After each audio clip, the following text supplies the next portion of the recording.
Ben başa sınırım.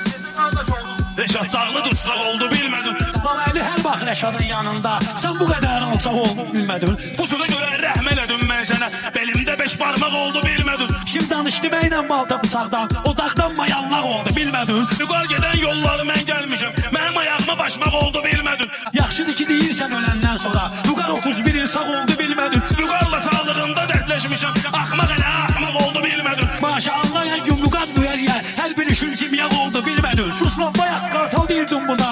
Ay bu dövüm qaşqalda oldu bilmedin. Qaşqaldaq nədir? Qartalam zaponlu. Üstünə göstərmək oldu bilmedin. Qaşqalda hələ səhər rozmerindi. Minnətindi çox sağ oldu bilmedin. Bir de belə danışma dostum benim. Kişide esas otlaq oldu bilmedim. Ulduz değişmədə də dindən danışdınız. Bu meyxana da bardaq oldu bilmedin. Balalini Reşat eləyibdir adam. Sürü yerine kaynak oldu bilmedim. Hər insanı adam